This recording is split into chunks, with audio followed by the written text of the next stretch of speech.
playing by the law. They're making up their own stories, and I'm just hopeful that people will see the truth.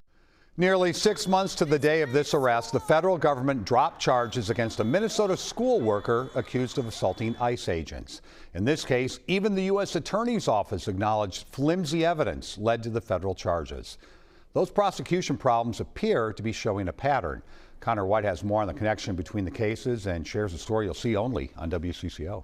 Yeah, Frank, that woman's name is Christina Rank. She joins a growing list of people no longer facing charges for assaulting federal agents because a judge agreed to dismiss their cases. At least 19 cases have been dropped so far. Federal officers arrested more than half of them based on the sworn testimony of this same special agent. They threatened to assault her. On January 12th, during Operation Metro Surge, ICE agents arrested 25-year-old Christina Rank. In that moment, Rank says she couldn't understand why. Like, this should be an accident report right here, not me getting arrested because you ran into me.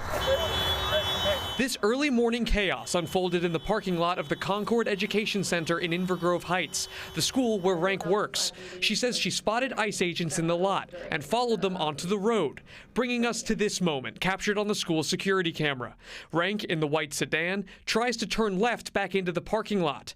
The ICE SUV next to her turns left from the right lane.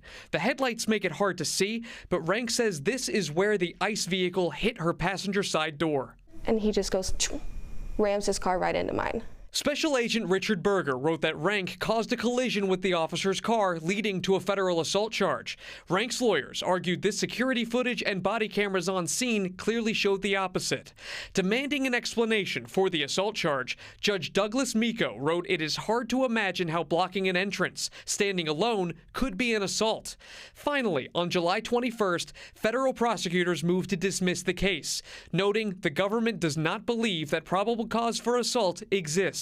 Special Agent Berger has written affidavits in at least 22 similar cases during Operation Metro Surge, with judges dismissing 11 of them so far. I guess it gives me some kind of hope that some of the judges are seeing that what they're doing and what they're saying is not accurate. But it's still scary that we're having to deal with this. The day Rank was arrested, she says she spent 11 hours detained at the Federal Whipple building. I'm still sitting in there, waiting, scared, chains on my ankles. It's where she says agents took this photo of her, which then Attorney General Pam Bondi posted to her social media, putting a spotlight on Rank and 6 others who eventually had their cases dismissed. I have screenshots of all the hateful messages, people like, oh, you're the stupid that did this, oh, come in my backyard, I got an AR-15, like stuff like that. And I'm You like, were threatened. Yeah.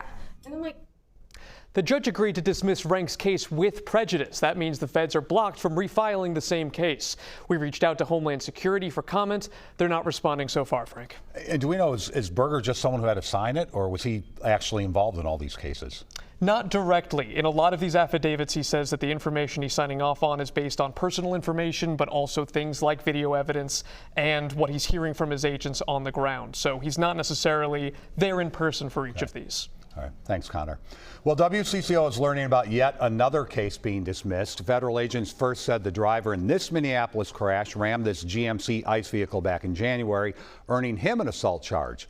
His defense team claimed that instead, ICE agents were actually at fault for a slow-motion fender bender on a snowy side street.